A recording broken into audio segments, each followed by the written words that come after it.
भक्तों, आज के वीडियो में सच्चे भक्त की 3 कहानी को लाए हैं।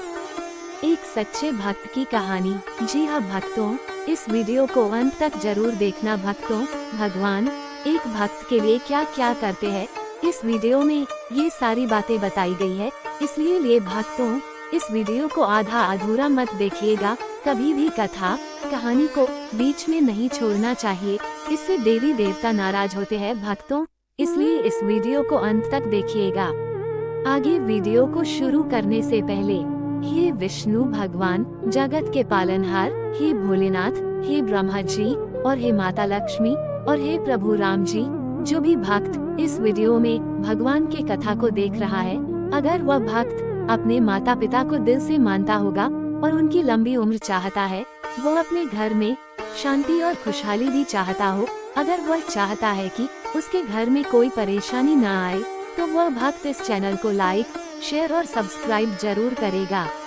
तो आप सभी देवतागण उस भक्त पर अपनी दया दृष्टि हमेशा बनाए रखना, उसके सभी कष्टों को हर लेना, उसके धन दौलत में बढ़ोतरी करना, उनके घर में माता लक्ष्मी का हमेशा वास रहे, उसे प्रगति के मार्ग पर अग्रसर बनाए रखना।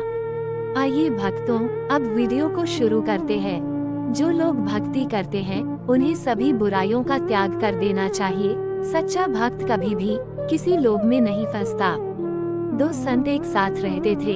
एक संत दिन भर भक्ति करता था, दूसरा संत रोज शाम को भगवान को भोग लगाकर खाना खाता था। एक दिन दोनों संतों के बीच झगड़ा हो गया, क्योंकि दोनों खुद को श्रेष्ठ बता रहे थे। भक्ति करते समय मन शांत रहना चाहिए और सभी तरह की बुरे विचारों से बचना चाहिए।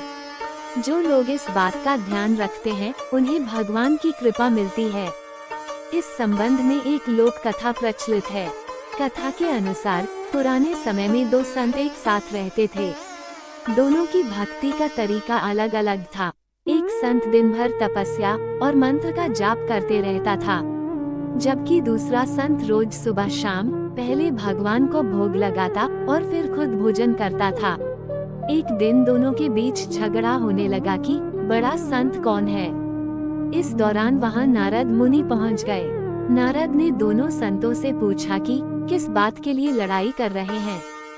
संतों ने बताया कि हम ये तय नहीं कर पा रहे हैं कि दोनों में बड़ा संत कौन है। नारद ने कहा कि ये तो छोटी सी बात है, इसका फैसला मैं कल कर दूंगा। अगले दिन नारद मुनि ने मंदिर में दोनों संतों की जगह के पास हीरे की एक अंगूठी रख दी। पहले तप करने वाला संत वहां पहुंचा, उसने एक अंगूठी देखी और चुपचाप उसे अपने आसन के नीचे छिपाकर मंत्र का जाप करने लगा। कुछ देर में दूसरा संत भगवान को भोग लगाने पहुंचा। उसने भी हीरे अंगूठी देखी, लेकिन उसने अंगूठी की ओर ध्यान नहीं दिया। भगवान को भोग लगाया और खाना खाने लगा। उसने अंगूठी नहीं उठाई, उसके मन में लालच नहीं जागा, क्योंकि उसे भरोसा था कि भगवान रोज उसके लिए खाने की व्यवस्था जरूर करेंगे। कुछ देर बाद वहां नारद जी आ गए। दोनों संतों ने पूछा कि अब आप बताएं कि हम दोनों में बड़ा संत कौन है। नारद ने तपस्या करने वाले संत को खड़े होने के लिए कहा।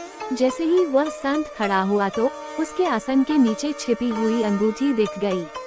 नारद मुनि ने उससे कहा कि तुम दोनों में भोग लगाकर खाना खाने वाला संत बड़ा है। तपस्या करने वाले संत में चोरी करने की बुरी आदत है। उसने भक्ति के समय में भी चोरी करने से संकोच नहीं किया, जबकि भोग लगाने वाले संत ने अंगूठी की ओर ध्यान तक नहीं दिया। इस कारण वही संत बड़ा है। इस प्रसंग से यह सीख मिलती है कि भक्ति तभी सफल होती है जब भक्त के मन में बुरे विचार न हो, भक्त बुरे काम न करता हो। जिस भक्त के विचार पवित्र हैं और जो बुरे कामों से दूर रहता है, सिर्फ उसे ही भगवान की कृपा मिलती है। सच्ची भक्ति और प्रेम से भगवान को भी जीता जा सकता है।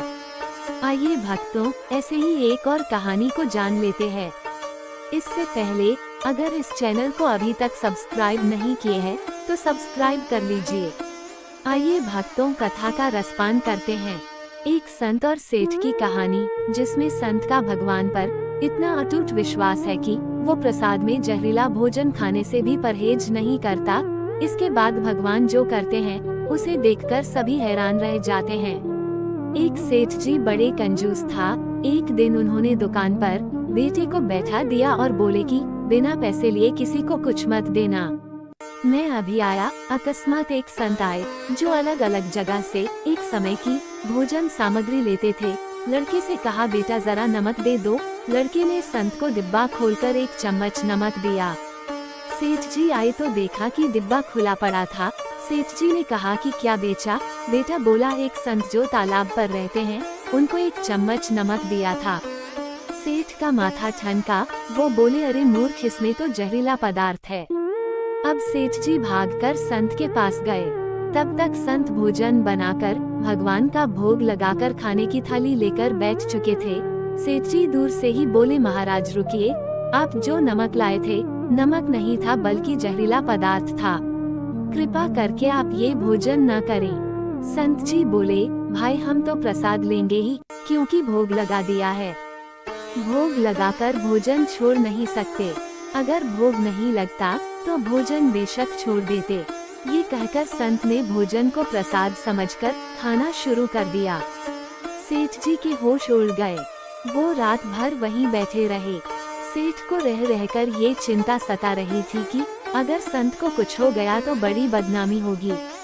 रात में अगर तबीयत बिगड़ी तो कम से कम वैद्य को दिखा देंगे। सोचते सोचते उसे नींद आ गई।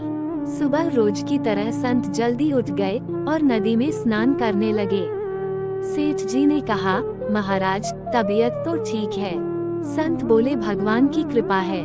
इसके बाद वे पूजा के लिए मंदिर चले गए। जैसे ही संत ने मंदिर का द्वार खोला तो देखा कि भगवान के श्री विग्रह के 2 भाग हो गए हैं और शरीर काला पड़ गया है।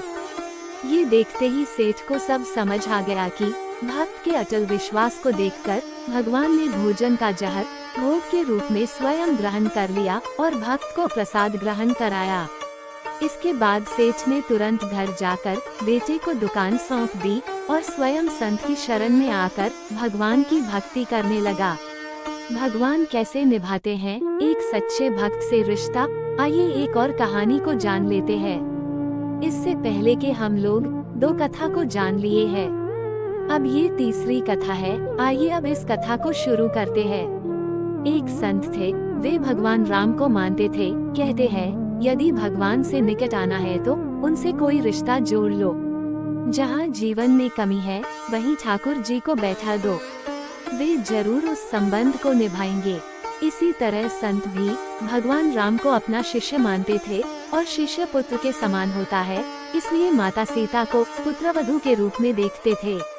उनका नियम था, रोज मंदिर जाते और अपनी पहनी माला भगवान को पहनाते थे। उनकी यह बात मंदिर के लोगों को अच्छी नहीं लगती थी।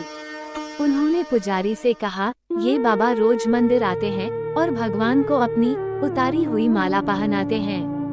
उन्होंने पुजारी जी से कहा कि वे बाबा से इस बात का विरोध करें। अगले दिन बाबा मंदिर आए और पुजारी जी को माला उतार कर दी, तो पुजारी जी ने माला भगवान को पहनाने से इनकार कर दिया। साथ ही कहा कि यदि आपको माला पहनानी है तो बाजार से नई माला लेकर आएं। ये पहनी हुई माला ठाकुर जी को नहीं पहनाएंगे।